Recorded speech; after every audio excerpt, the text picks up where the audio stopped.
Saya ingin menyatakan tentang isu keselamatan N. Tharmendran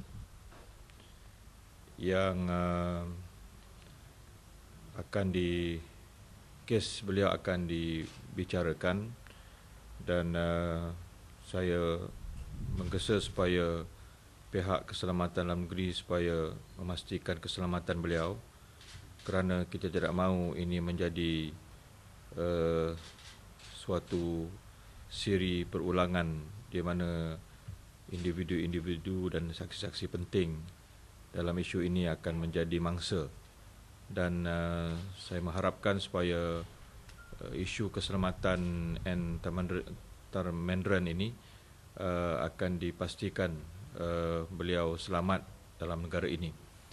Dan saya telah membuat beberapa penelitian terhadap isu ini, di mana isu kehilangan jet enjin pejuang TUDM ini adalah merupakan satu lagi kes yang berprofil tinggi, yang tidak mungkin pada pandangan saya ianya boleh berlaku dengan hanya seorang anggota bawahan biasa.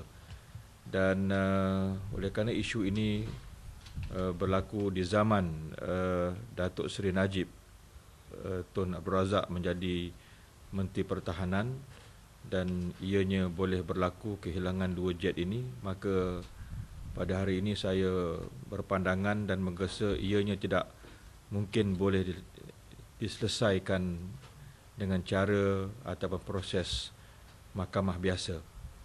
Dan saya telah berpandangan dan ingin menegaskan pada pagi ini bahawa kes ini hanya boleh diselesaikan dengan suatu pembentukan Suruhanjaya Diraja. Royal Commission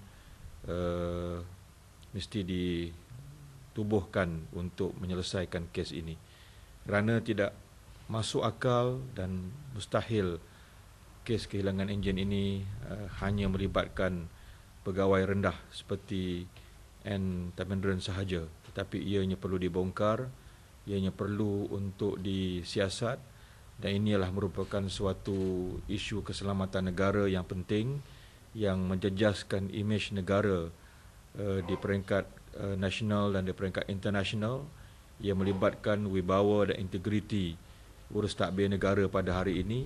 Apatah lagi yang menjadi Perdana Menteri Malaysia pada hari ini adalah orang yang sama menjadi Menteri Pertahanan pada waktu itu.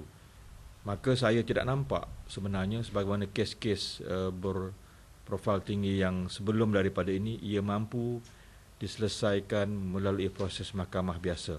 Maka sekali lagi saya mendesak supaya yang pertama